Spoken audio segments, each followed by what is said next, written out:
Halaman berikutnya adalah brain hemisphere. Brain hemisphere ini adalah belahan otak kiri dan otak kanan. Jadi kalau misalnya dia otak kanan itu lebih mengutamakan gambar, merangsang jiwa seninya, kemudian inspiratif, kemudian dituangkan langsung tanpa melalui tahapan-tahapan. Maksudnya apa? Ketika ingin sesuatu itu nggak perlu mikir gimana tahap-tahap berikutnya, skemanya gimana, bahannya gimana, dia nggak perlu, tapi bebas inspirasi imajinatif.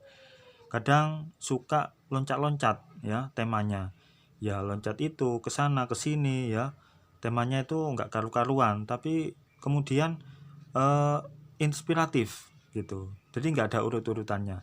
Jadi suatu hasil yang memuaskan itu karena pekerjaan yang dilakukan melalui inspirasi kemudian dikerjakan. Kemudian otak kiri ya. Otak kiri itu lebih mengutamakan urutan, tahap demi tahap, teratur, terencana, terstruktur, banyak pertimbangan. Jadi misalnya untuk mendapatkan pekerjaan manajer ya, maka caranya itu harus ada tahap-tahapannya.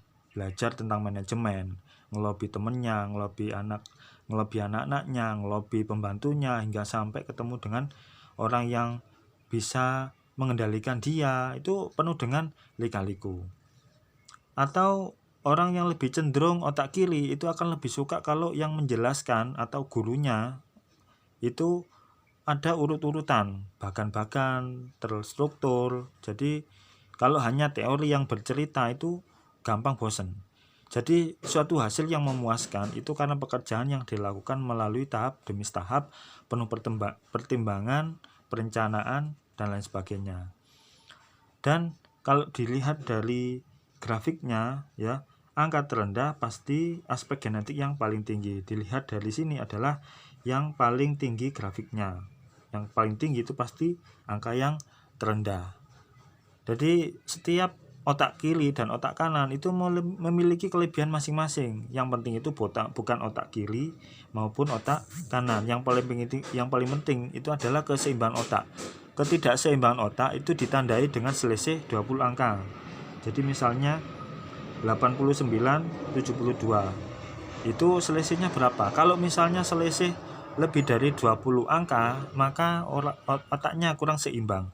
Ketidakseimbangan otak itu ditandai dengan ketidakserasian dalam beradaptasi. Misalnya kalau terlalu otak kiri ya, maka masuk ke lingkungan otak kanan, misalnya dunia entertain, maka dia akan terasa canggung, cupu, kurang santai, terlalu tegang, terlalu serius ya. Padahal yang dihadapi itulah dunia entertain yang harus imajinatif, harus kreatif ya, seperti itu. Atau ketika terlalu otak kanan masuk dunia otak kiri, otak kiri itu biasanya dituntut kedisiplinan ya, penuh dengan rapi ya, kemudian teratur. Maka biasanya otak kanan itu akan terasa tersiksa karena sering tidak disiplin, terlalu santai, maka biasanya dia dapat teguran. Maka yang paling penting adalah keseimbangan otak. Oleh sebab itu, apapun pekerjaan kita, jangan terlalu tegang dan fokus ya, tapi imbangilah pekerjaan yang berhubungan dengan otak kanan dan otak kiri gitu.